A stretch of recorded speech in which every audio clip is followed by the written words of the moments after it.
the notification thing?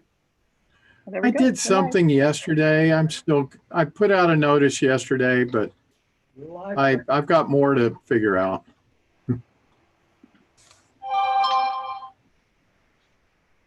All right.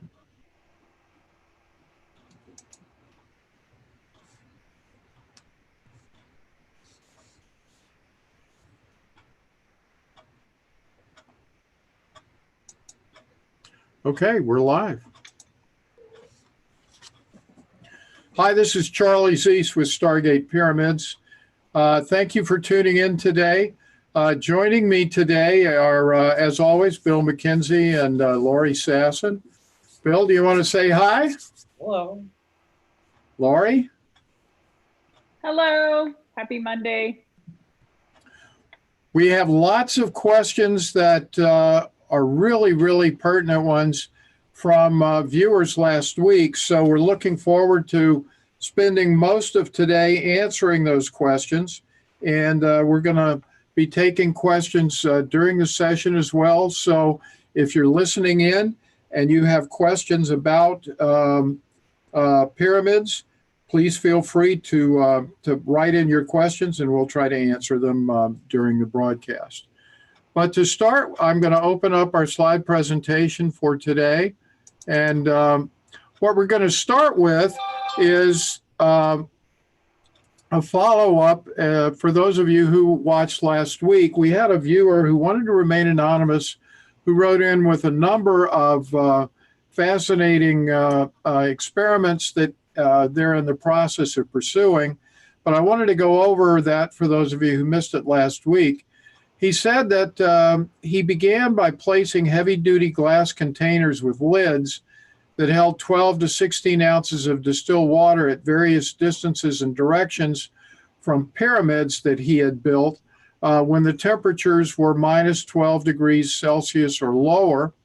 He said, I added a few drops of food coloring to the distilled water to see what the ice formations would look like. I started at 2 feet out to a 250-foot range minimum. Ice formations were still well defined. These formations were amazing. The dye was drawn into the center, and out from the center there were, as he called them, cosmic whiskers, pictures to follow. And that's what we have today is a few of those follow-up pictures.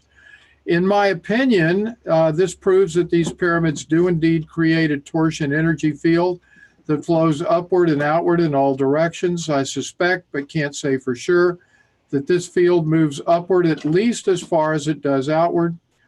And then there were some questions. How does this torsion field interact with the Earth? I feel that this chi energy is drawn into the base of these pyramids. So with that as background, he sent me after the show last week a couple of photos.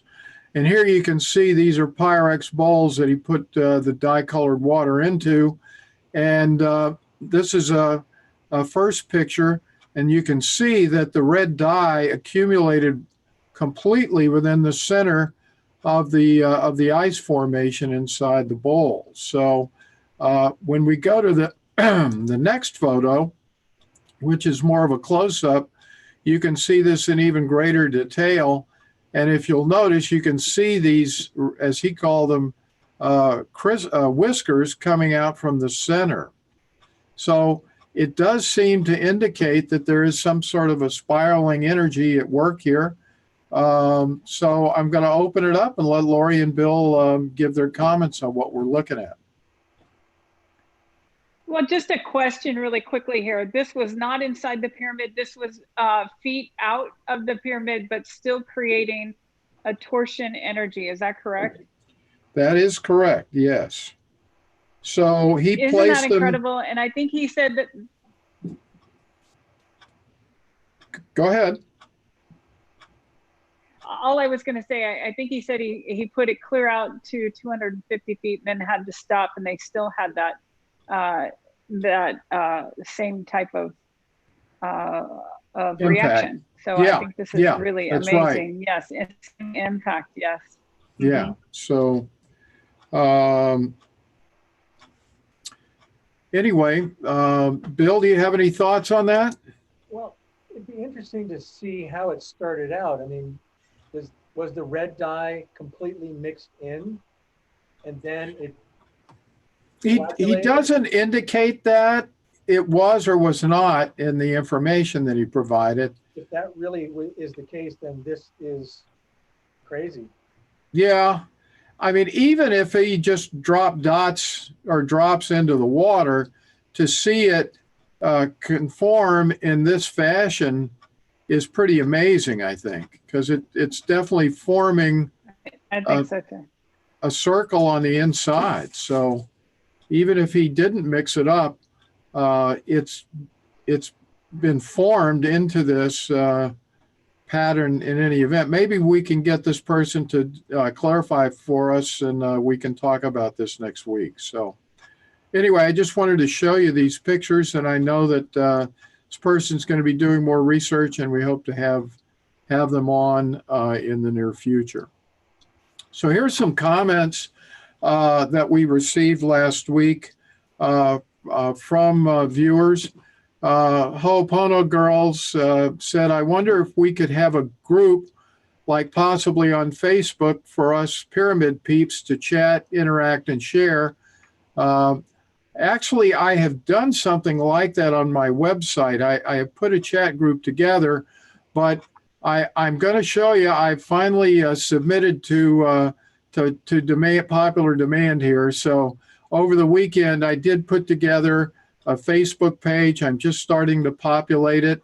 But if you see here on this page, I put together Stargate Pyramids.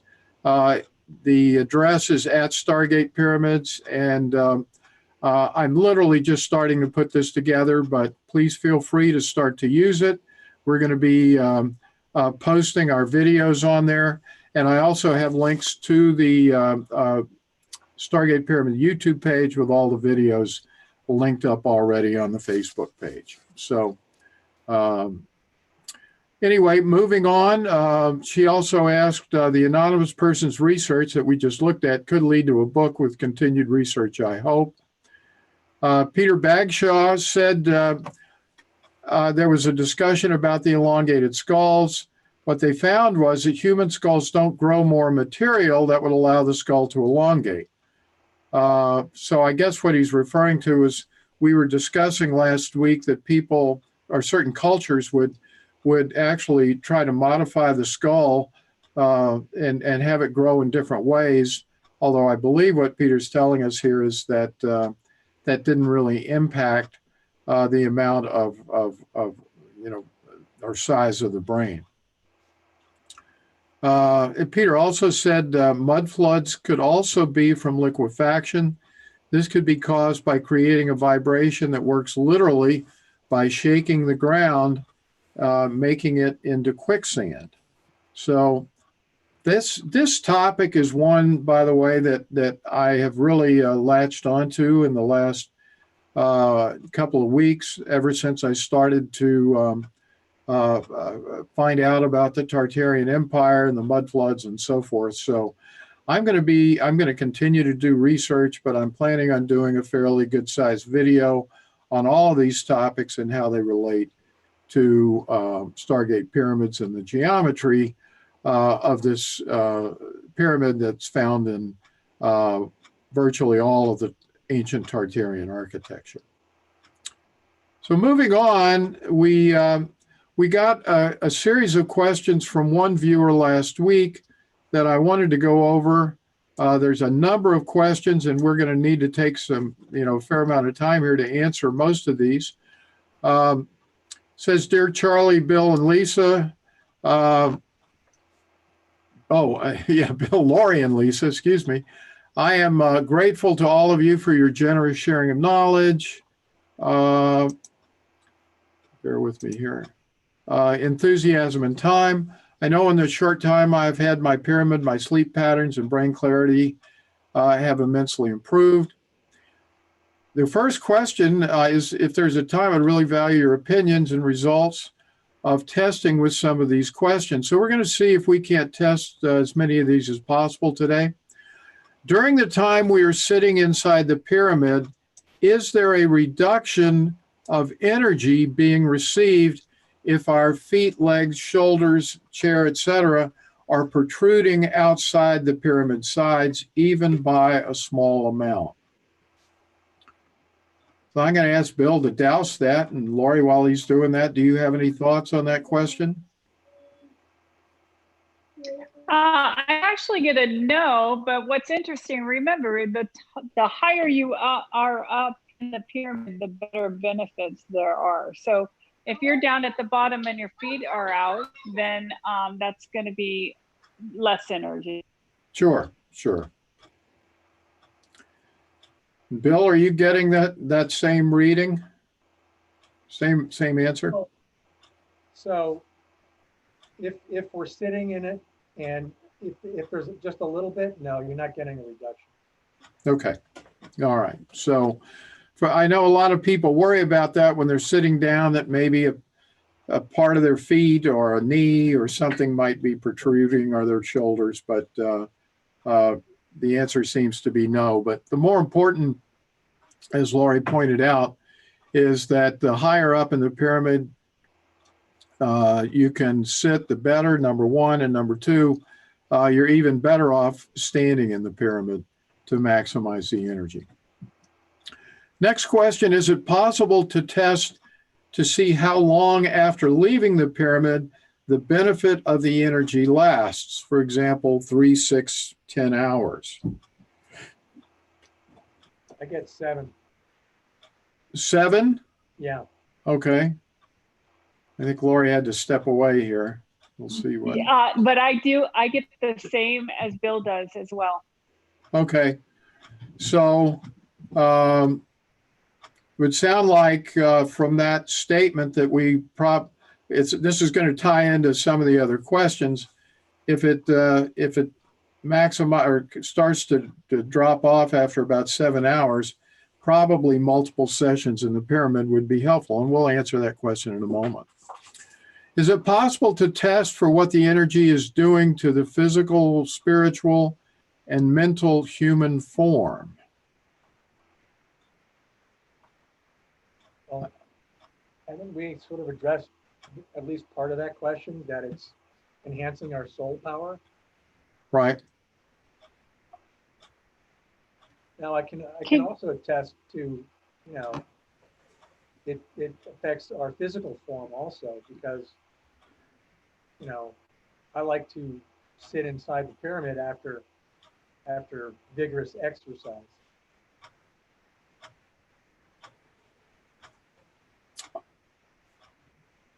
And why do you do that? Is that to re-energize, to? Yeah, I mean, I have a kink in my left knee, so if I go Okay, out, eliminate aches and pains as well. yeah. Okay. All right. Finally, I understand that it is more beneficial to meditate twice a day than a longer session once a day. Does this apply to using the pyramid for healing?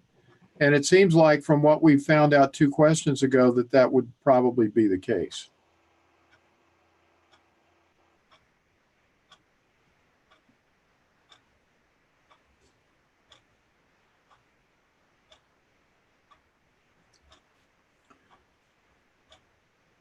Bill, will you answer that? Hi, Tristan. 15 seconds of fame. Can you see him? Yep. Not now. I said, yeah, I got a yes on that. Okay. Two shorter sessions, probably better. Okay. All right. Next questions. The beautiful capstones that Lisa makes, which is the best place for creating a stronger energy field? Is it on top of the pyramid or held on our laps inside? And, maybe we should just generalize this or to what is the optimal location for the holding of the capstone or for the placement of the capstone. Yeah. And I think we found that. I think Lori needs to answer that. Well, just so everyone knows, I always hold on to mine, and I even put the little one on top of the big one, and I put it in between my lap. And you know, I talk about this all the time because if I put it over on the table and I don't utilize it, I can tell my energy changes. When I hold on to it, I start burning up like I've just been running for a long period of time. So it really does a huge difference to my energy. But if we did have it down below the pyramid, it would do the same thing, just not outside the pyramid. We have done testing on that. We found that the capstone has a different reading on the outside of the pyramid than it does inside the pyramid. Okay.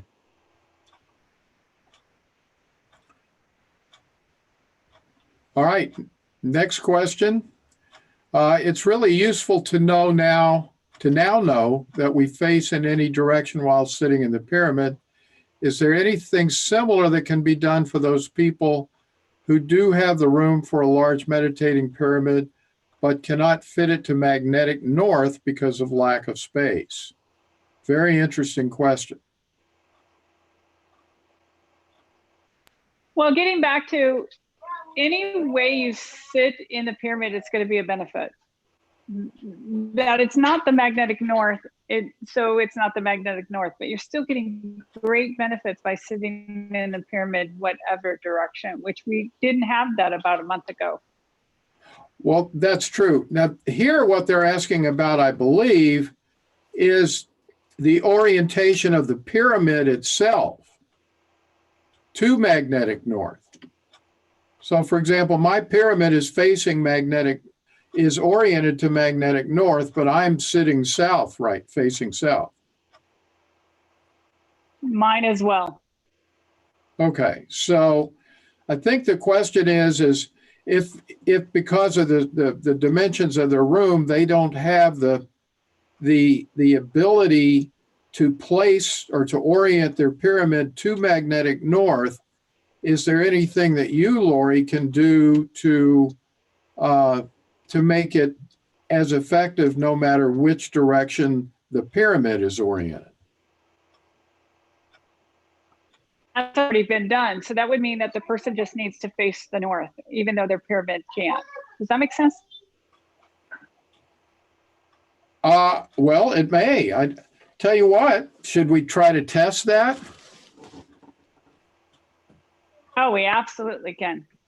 I'm trying to think how to do this. I don't have enough space. Well, I'll tell you what I'll do. I'm going to take my pyramid outside of this space because it's confined enough to where I can't actually move it.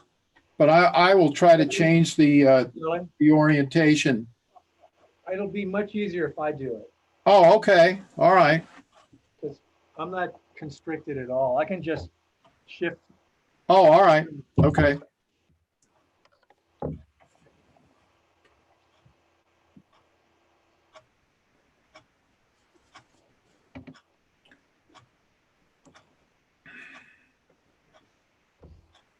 Okay, so it's now askew by a good 30 degrees.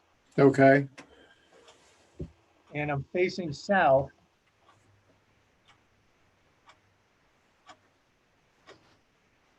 And we're testing my energy. Get my capstone.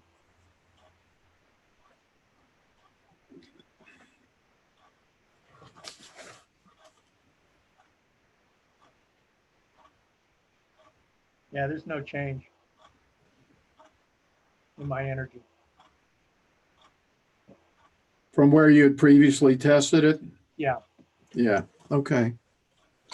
Huh. So I want, when we would test that with the Lecker antenna in the past, it would make a difference. So right. do you think Lori has, Yeah. maybe her modifications made that possible? Yes. Interesting. Okay.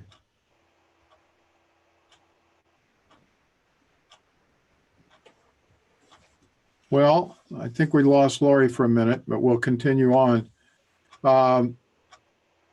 Is it possible to test if sitting in the pyramid and reading or watching TV affects the level of received beneficial energy?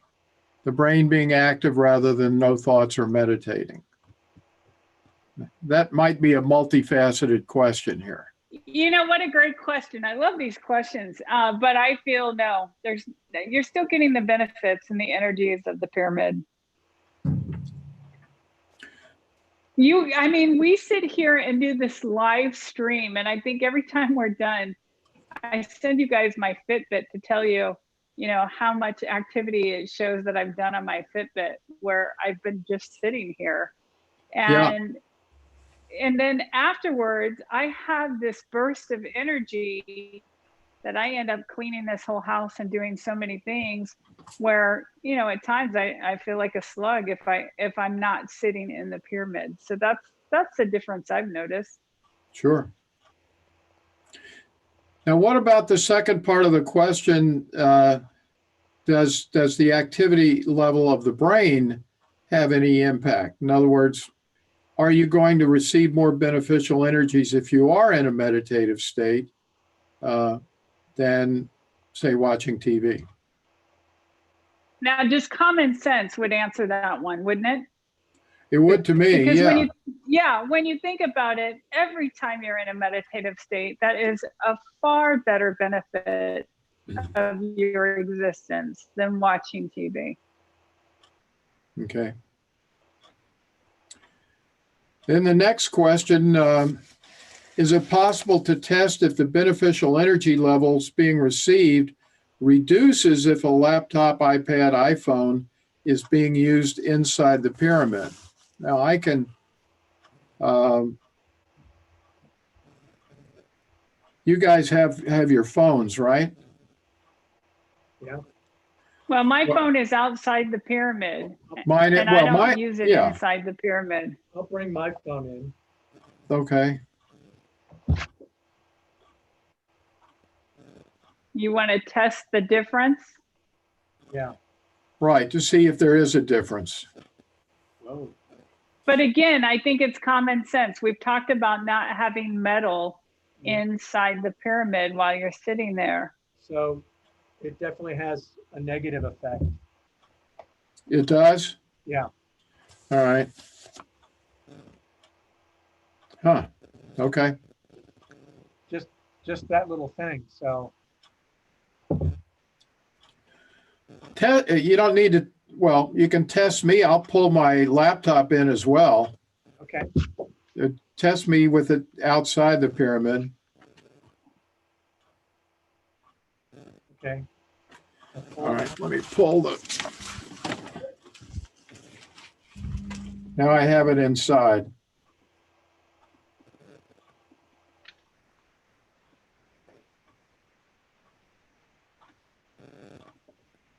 Yeah, your energy went down by a third. Okay. All right. Well, it clearly seems that the answer to that question then is yes, it does cause a reduction.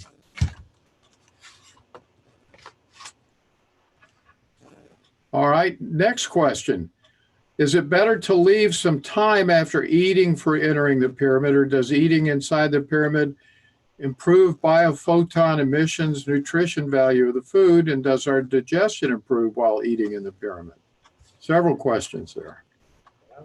Well, they're great questions. I think it's better to always bless your food before you eat it, but also maybe leaving it in the pyramid for a moment before you eat it. And eating it in the pyramid, I think would be better. That's what I resonate to. Okay.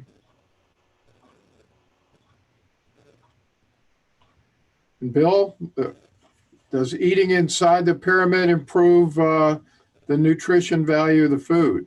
I get a yes. Okay, and does it improve our digestion while we're eating it in the pyramid? I get a yes. Okay. Is it better to leave some time after eating for entering the pyramid?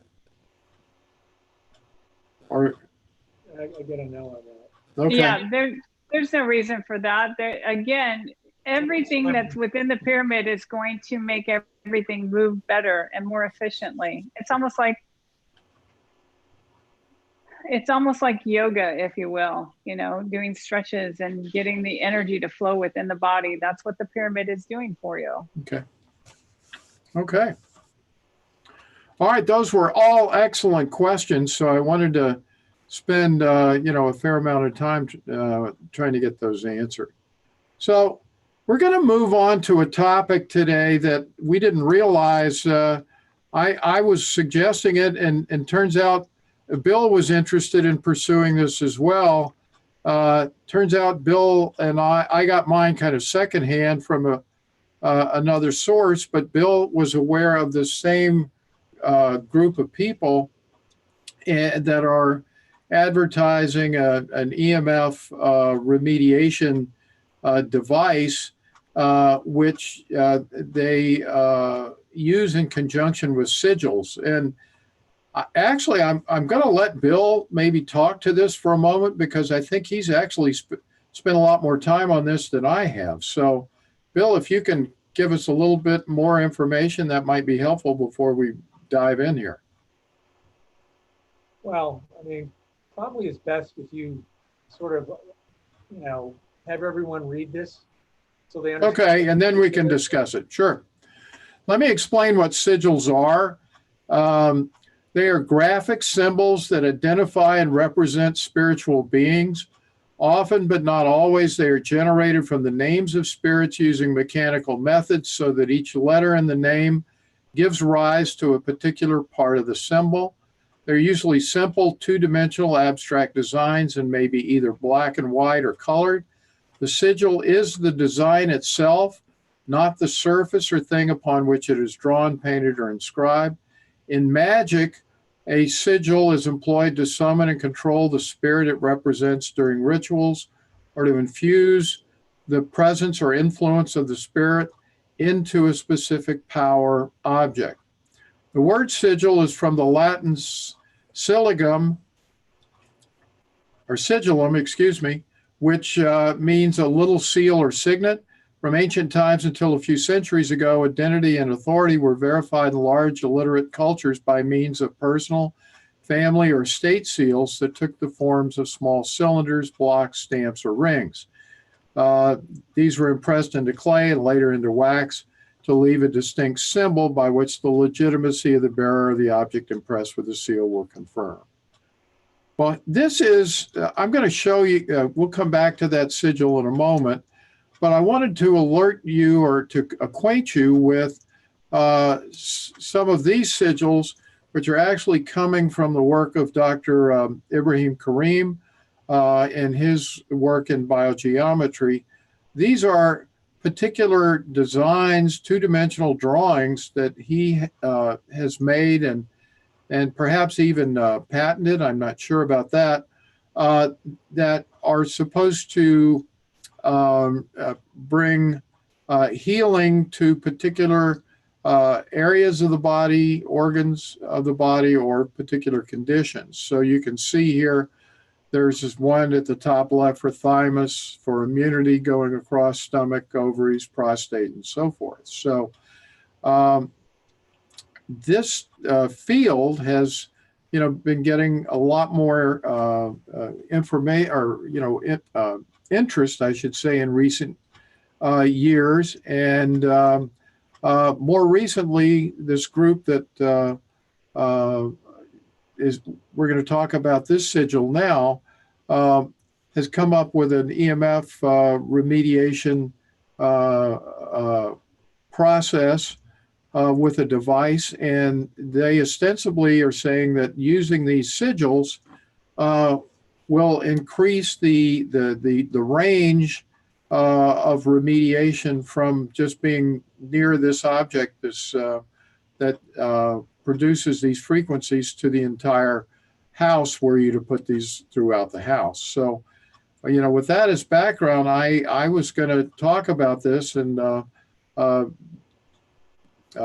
I don't know if you're ready to take over at this point, but I know you've actually done a little bit of work with these in your home, and you may know more about this than I do at this point. Well, I mean, I ran across this quote unquote technology probably 6 weeks ago, and I thought it was fascinating that something so simple could become a uh, process to remediate EMF radiation. So it comes as a download. You can then start printing them on Avery labels, and it's a very inexpensive way to, at least I thought, um, to get rid of EMF radiation. Then I started to have second thoughts because I didn't douse the energy of this sigil before I started sticking it everywhere in my house. Hmm. So I'll leave it at that because we'll probably need to test this. Well, yeah, I guess that's where I'd like, both of you to go next with this is, uh, do either of you find this particular sigil to be advantageous? First, let's say in the remediation of EMFs. Well, Charlie, when you first showed this, I was not familiar with this. I'd never seen this before, and yet Bill was saying he was asking this question a couple weeks through an email, and I must not have seen it or not. I don't know. I'll have to go back and look. But when I ask guidance, what does this mean? What is it? And I just get power of evil. So I didn't feel like there was any significant that was positive from this. And then when we had Bill douse it, we found that it was possibly blocking his abundance and other things. And what I find so interesting, the questions then came to my mind is this symbol used for some other existence that then it's almost like a kind of like a telephone line that gives information to something else that gets something else that then they track that information and Bill doused and found that it is. So it's very fascinating when you're going into this field and wanting to either raise your frequency or raise your vibration or keep negative energies away from you.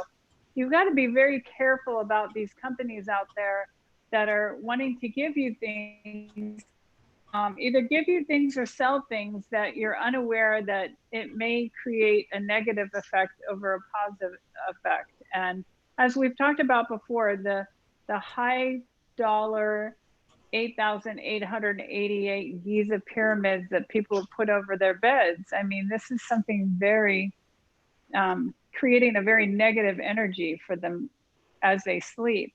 So that is something that I'd just be very cautious with. And as Bill will mention, he put these around his house, but he forgot to douse them to see if they were of any benefit.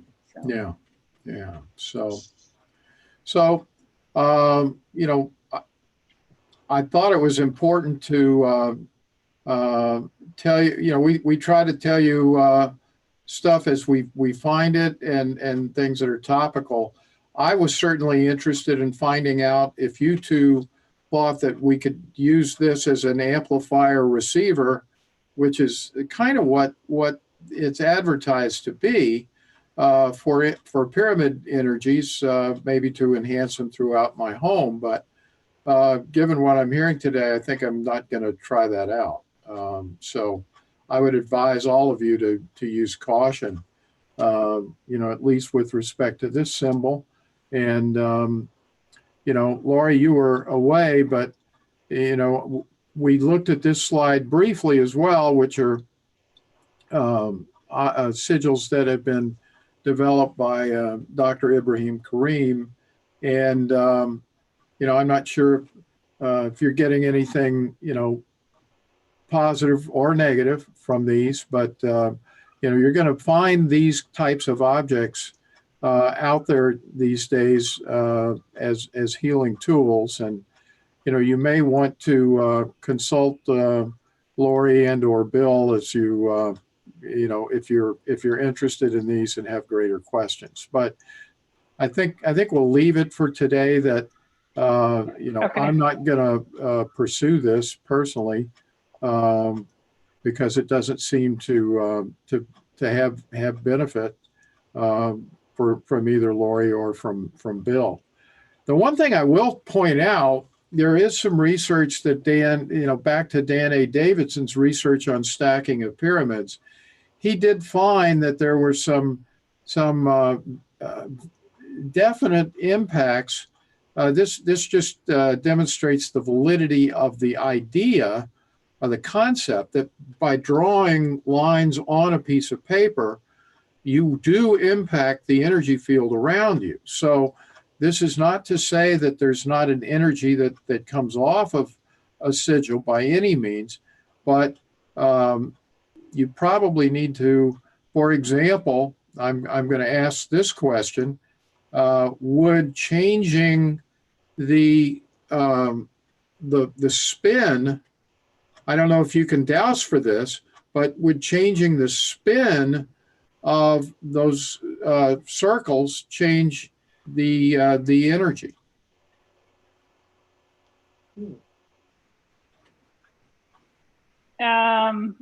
Changing the spins to a different direction, or? Yeah, right now it's clockwise. I mean, if you did counterclockwise, would that make a difference, for example? I get a no, because the way that it's, I mean, if as above, so below, I mean, it's doing the same thing. Okay. My thing is, if you did like a Fibonacci spiral and just went back and forth with that, that's a more positive thing than, say, for example, this one. Yeah. That's what I'm trying to figure. I mean, right. Davidson's research definitely shows that putting symbols on a page will create an energy field. And so I was just trying to, yeah. Absolutely. Yeah, there's probably more advantageous, and I'm sure there are, forms or symbols that could be used in this one, apparently. So, okay. And again, I think depending on the symbol, I mean, for example, a $sign and writing that on a piece of paper may really be powerful to someone. Someone may not. It really depends on the symbol and their intention and behind, their thought process and their mind.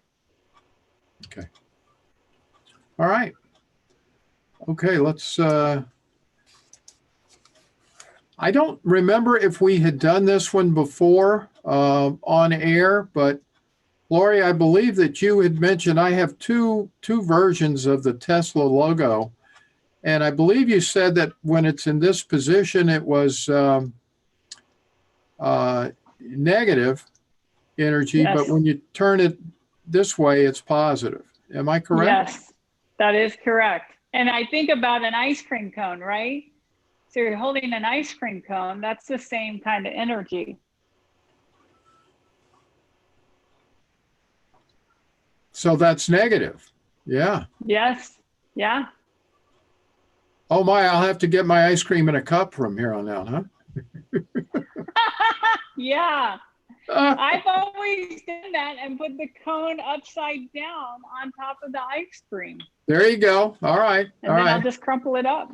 Yeah. Okay. Yeah. But Bill, what do you get? Let's see.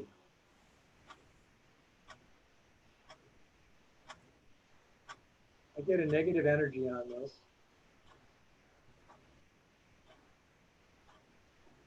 You want me to measure it? Sure. And then if Charlie will change the screen to the other one. Yeah. So that energy was a negative 4K. Okay. And this is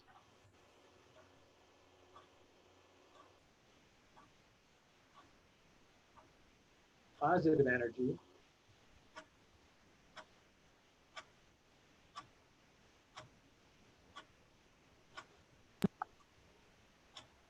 And it's also 4K, so that makes sense. So it changes it. And Charlie, I know you've gotten good at this, that even when you look at it, you're going to tell a difference. Let's see.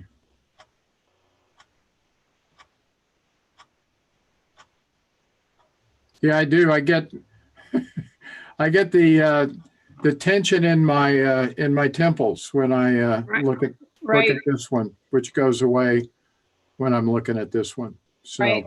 So, you're right. You so if knew. we see a Tesla on the road, look away. Is that what we're supposed to do? Yeah, pretty much. It's just too bad that they weren't aware of what they're doing unless they are aware of what they're doing. That's Very the other thing. interesting. That's an Yeah. interesting question in and of itself. So Mhm. I'm going to stop here and read some of the comments that are coming from the audience. James Triplett is saying this would be helpful to have these talks on the Zoom channel so that we could have live interaction also. And I agree we could do that. I haven't, if there's anyone out there who knows how we can combine that capability and still put this on YouTube, we're always looking to make this as interactive as possible. But I'm sure that there's a way to do that. And if somebody could help me out with that, we'd be happy to explore that option. Redbeard comments that sigils are all over the electric resonators of Tartarian buildings. Interesting. Mm. Also, they completely That is surround interesting. Jeffrey Epstein's temple on his island. What does that tell you? Well, Oh, Lord. that's right. There's Okay. obviously positive sigils, and then there's negative sigils. So, Well, that's what Well, I'm thinking. There must I'd be. like to know. Sure. Okay. I'd like to know what they look like on the Tartarian building. that would be interesting. And maybe it was something to keep away negative energy, like they put the gargoyles, right? Right. Yeah. Like Well, they do on barns, like to keep lightning away, that kind of stuff.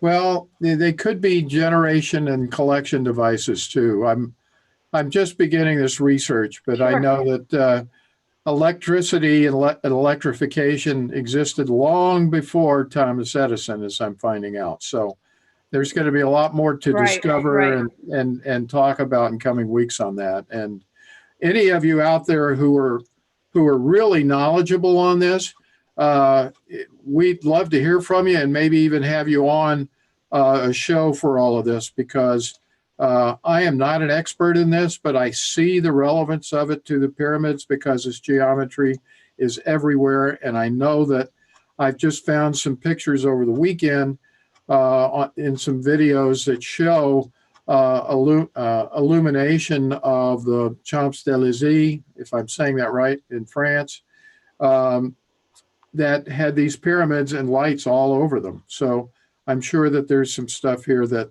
it's a whole new realm of discussions. So Redbeard, if you're listening, or excuse me, Michael, if you're listening, come and talk to us. Anyone who knows, and Redbeard, excuse me, as well. Yeah, about the Tartarian buildings. Dan Guzman says some radionics tools can work just by drawing lines on paper. So Michael Phillips, my own name no longer resonates with me and makes me think, what was this? Hold on, it's something just moved here. Think of the phrase, I curse your name. I don't know, Michael also equals 33 in cipher of gematria. Peter Bagshaw, they are aware. Let's see. To my understanding, and this is Michael Phillips again, to my understanding, sigils are formed and embedded with intent and affect you subconsciously in regards to what they intend. Also, the new term for sigils is logo. Logo means go low. I'm not sure. Okay. Eric Crum says Tesla definitely knows what they're doing with the logo. All right. And here's our favorite new one. Epstein didn't kill himself. Yeah. All right. Redbeard. Swastikas, crosses, crescent moons, and other patterns. By the way, you nailed my meaning of the earlier post. Okay, cool. Eric, the Kabbalah uses a lot of negative symbolism. Can pyramids improve the quality of well water? Eric Crumb's already answered that question, and the answer is yes. So, Yes. all right. Yes. So we're caught up on comments. We looked at this obelisk in Istanbul a couple of weeks ago, and Lori did do some modification work to that. While we're on this slide, I guess I would ask if we could retest that to obelisk to see if its energy has remained more balanced. I think it was, as I remember, Lori, was it not more geared to masculine energy? Masculine energy. Yes. So this is sort of one of our just a test to see if the lasting power of what you were doing or did do. It's interesting because I don't feel anything coming from it at all. So I'll let Bill see what he gets.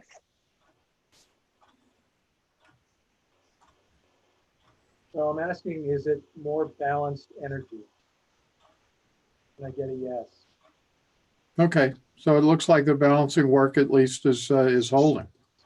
So now here's some others, and that by way of reference, here's another one of the obelisks. This one is Cleopatra's Needle in Paris.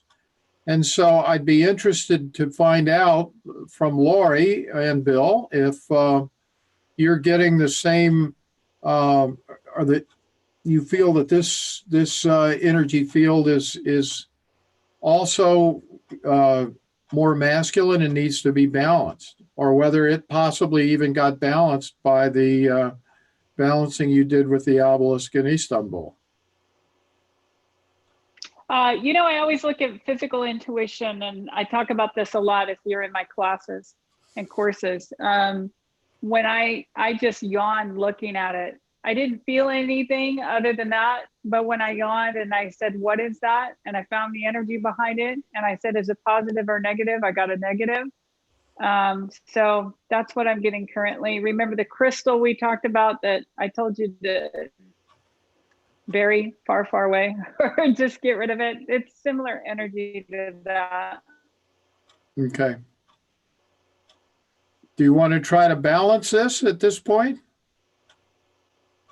Well, I'm going to clear that energy, just as we were talking about that symbolism, taking information and maybe possibly giving it to someone else or something else.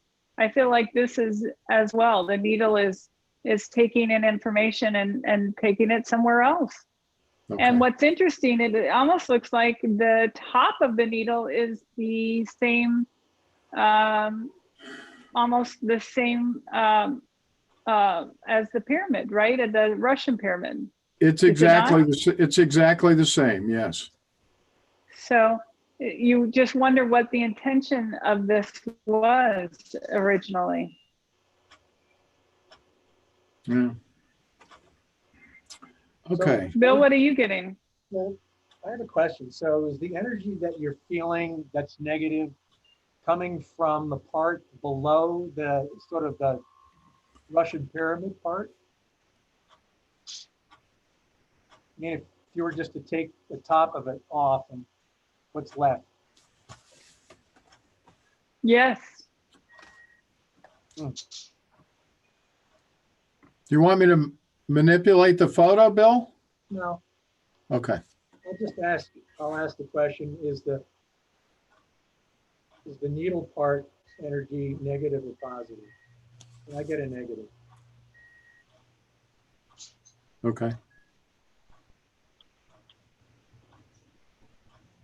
It's interesting. Fascinating. Very fascinating. I started to yawn on that also. Okay. I didn't even realize it.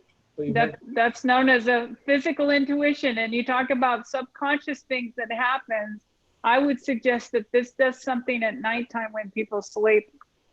So it's like gathering information as they sleep. We talk about one time we saw these orbs everywhere, and they were actual like dream orbs. It was like people's dreams. Well, your energy goes out into the field when you're when you're asleep. You know, everyone's heard of astral traveling. I mean, that's what happens. So obviously there's mechanisms out there taking advantage of that. And if they can take advantage of your dreams, it can find everything from the beginning of your time you were born and even before to the moment of your existence now, and know exactly every choice you're ever going to make because of the way you were brought up subconsciously and consciously throughout your life. So to me, this almost seems like a library of sort of information that might be. Okay. But it's not the Akashic records, it's something else. Yeah, no, that I know is a very positive, divine thing, not a negative thing.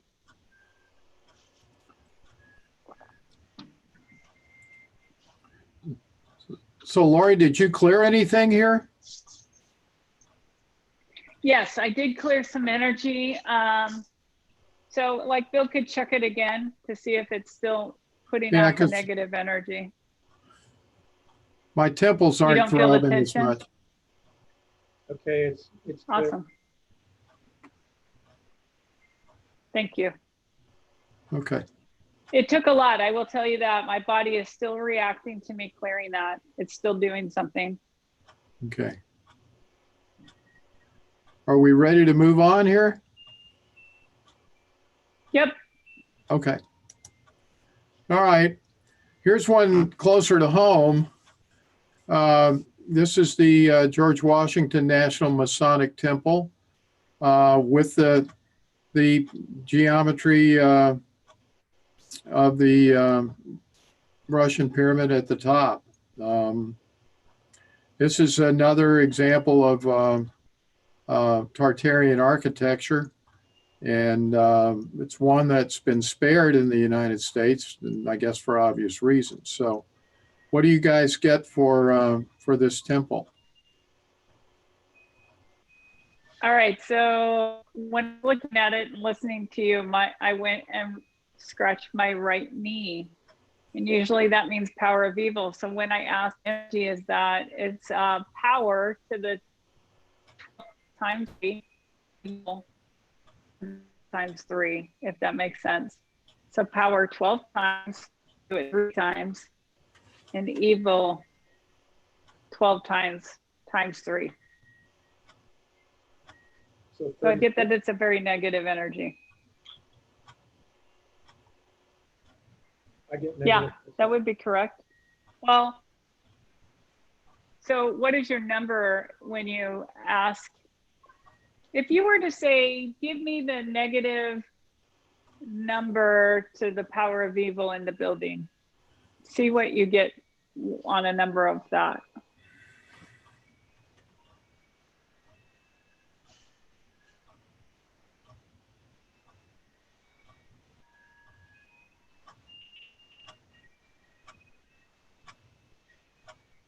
$36. Well, what's interesting when you said, so would that mean 12 times 3? Well, it'd actually be 12, 12, 12. Oh, 12 right? So it was, no, 12 to 3. 36. So then do it times 3 again. 108. That's interesting.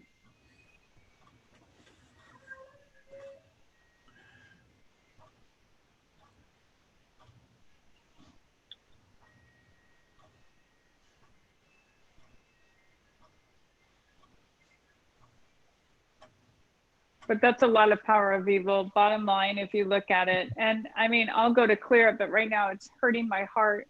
There's so many things about this temple that's doing so many things to me. And it's just kind of fascinating. Does anyone else feel anything when they're looking at this? Well, like I say, I get a headache when I look at this.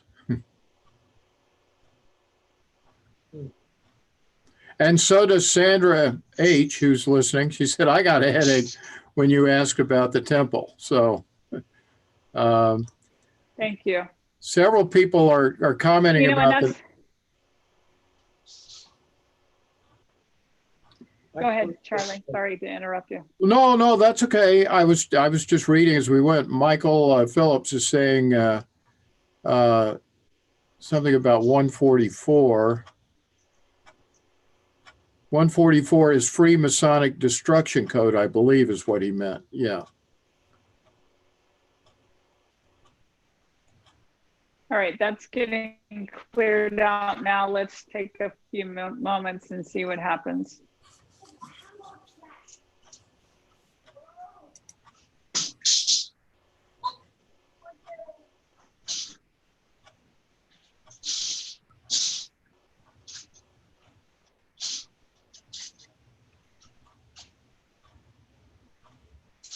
Well, my headache's going All right, away.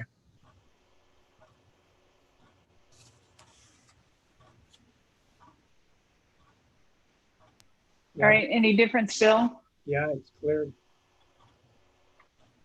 All right, Sandra H. That's right. So all of you out there, if you're feeling anything different, let me know in the comments section. My headache is, the feelings in my temple are essentially gone now. So Sandra's saying my body's shifting on it and it's going away. Yep. Yay. Cool. Yay. All right.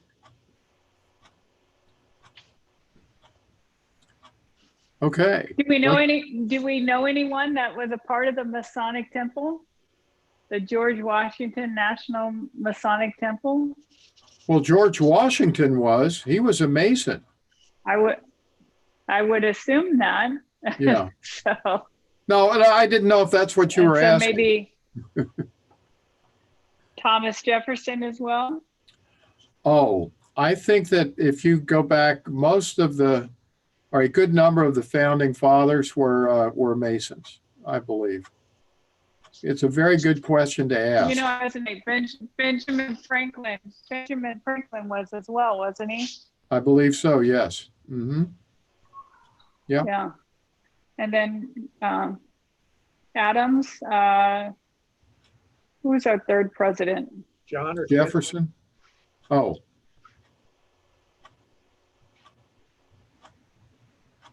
Anyhow, let's go on. Yes. Okay. Great. All right. And this is just a church steeple. And so I'm interested if the cross, well, a couple of questions, just what kind of energy are you getting from this picture? And then I guess the second question would be, is there any impact on that energy field by having the cross on top of the pyramid or the steeple? You want to go first, Bill? So I got a positive energy for the basic geometric shape, and then I got a positive energy for the cross. So I actually yawned and I wasn't feeling anything, but when I yawned, I got that it's a transmuted power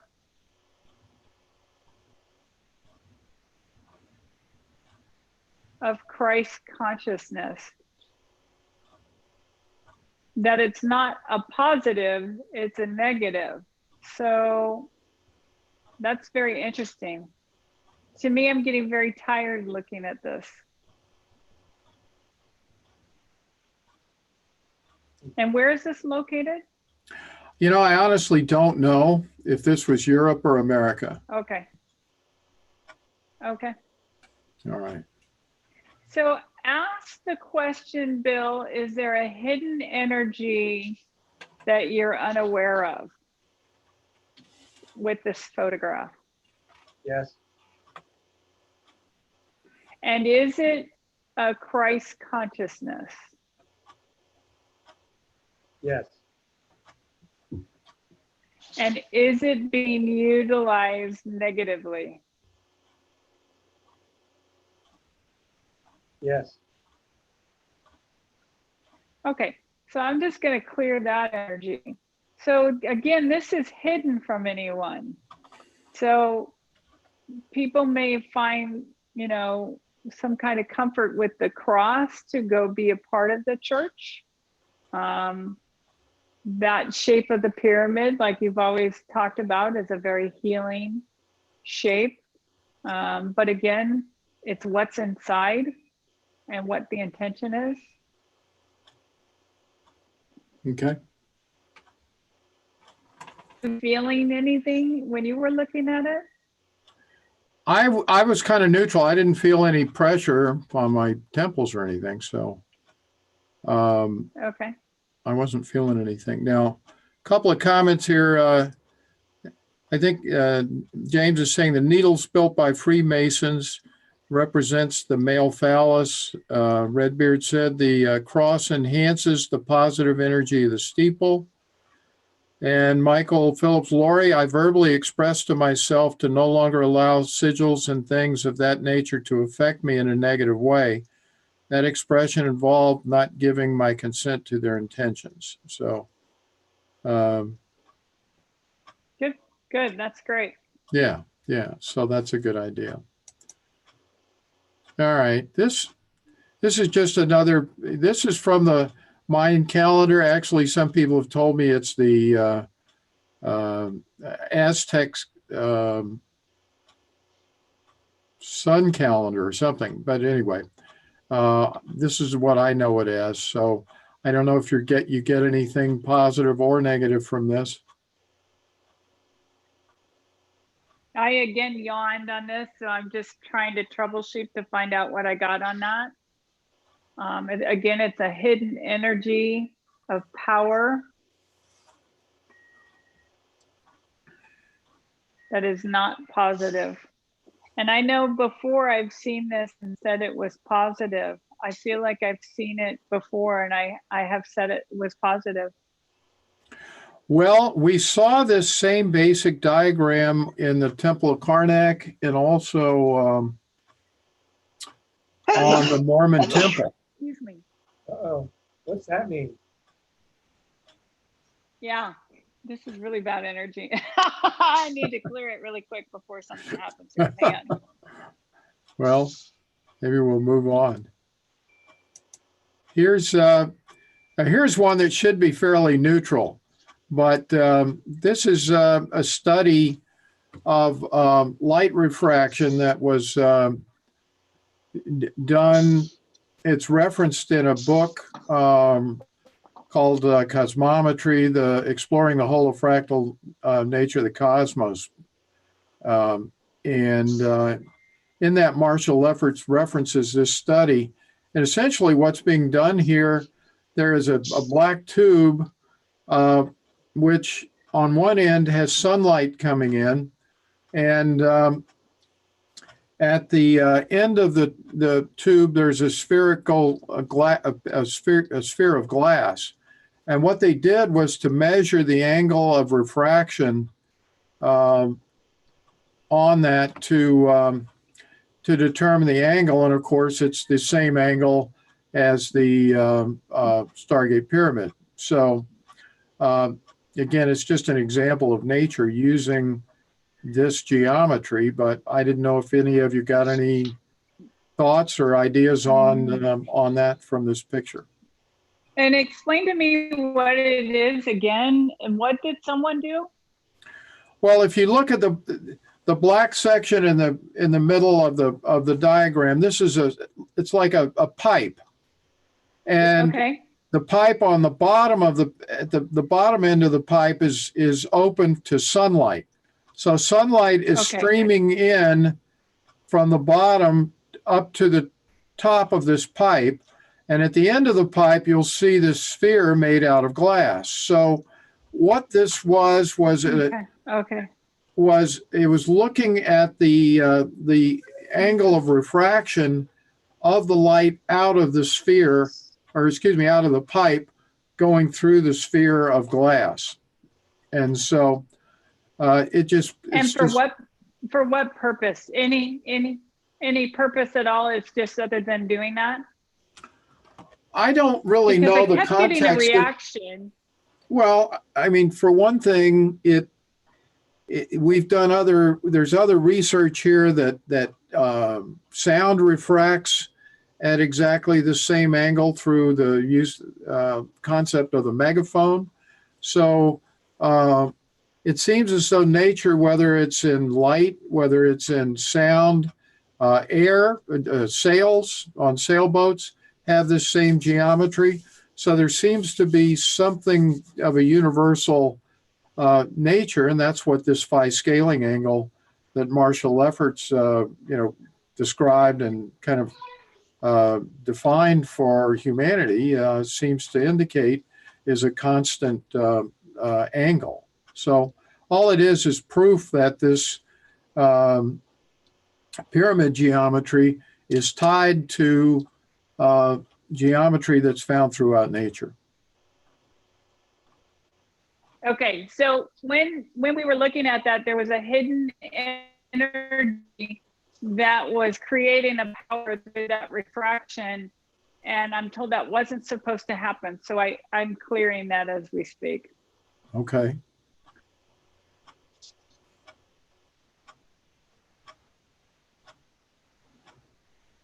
Yeah, we can move on unless Bill has something to say. Yeah. No? Okay. Well, a lot of these, here's the other one with sound refraction. You'll see the same. And I had one for wind, and also this demonstration here of birds flying in this exact same angle as well. So these are just examples of these. Here's another one of DNA.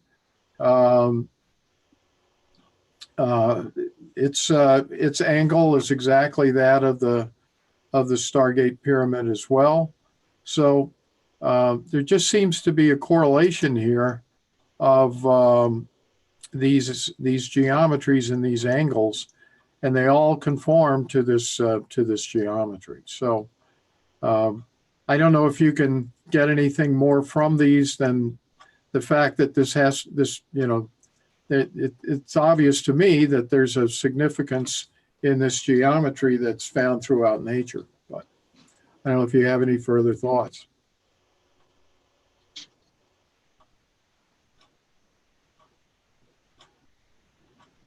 Other than that, I feel like the shape is very transformative, but it's really helping us get to the core of our soul, to our existence and our being, where nature automatically does it. Our DNA is always trying to constantly heal our bodies, and it's us that's either putting things in our body that isn't good or not. And it'd be interesting to start looking at, does food also have these shapes within them? Because you would think the more foods with this kind of shape in them, the more you want to eat, the more beneficial. Well, I could actually, there are some certain types of broccolis and cauliflower and things like that are clear demonstrations of the phi spiral, which I could bring some pictures up. Perfect. Right. And we could look at those as well. So anyway, let's go back and see here. Let me see. Michael, let's see. Michael says, Sandra, many things make sense to me, even though I don't know why. All the signs and symbols were affecting me negatively. Television, for instance, is a continuous bombardment of sigils. There you go. Problem spot on. Redbeard, the light refraction is our world. This is exactly what you would see at the North Pole.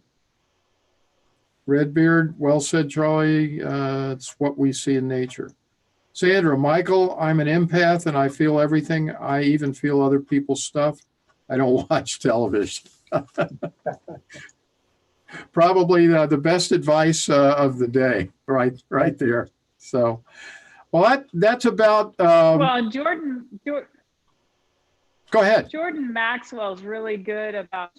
If you've ever seen Jordan Maxwell, he's really good about putting information out about how the companies came about their logos. So I'm sure Michael is fully aware of that already. So. Okay. Well, what I'm going to suggest, because I think the point is excellent. We're going to try next week. I just learned this week how to put out a notification of these meetings. What I'm going to do starting next week, if it's okay with Lori and Bill, we're going to set this up to where people can link in via Zoom, and that way we can be interactive starting next week. I'll put a link. I'll put the link out on the website, so be on the lookout. I will actually put it up on the top. If you go on my YouTube page, you see where we're doing our Pyramid Quest live streams. I will have the link on that top line there, and also put up an ad for it. So if you have the time and are interested, we're going to try to do this. I think that's an exciting idea to actually start to link us up via Zoom so we can all do this live. So if that's okay with you guys, we'll try this out as an experiment next week. Sounds great. Okay. All right. Any parting words, Bill, for the group? Thanks for everyone for contributing today. It's always so interesting to find like-minded people and ask great questions, and it's just great to be a part of it. So thanks. Okay. Lori, do you have anything to say? Have a happy Monday. See you next Monday. All right. On behalf of all of us, thank you for watching. As always, tell your friends about Stargate Pyramids, our YouTube page, and now our weekly Pyramid Quest podcast. Live stream. Been using the wrong term. So we'll be live streaming again next Monday at noontime Eastern. And as I say, look for the link. If you want to join us next week via Zoom, we'll be putting that link out for those of you who'd like to join and ask questions live. We thank you for watching, and you have a great day.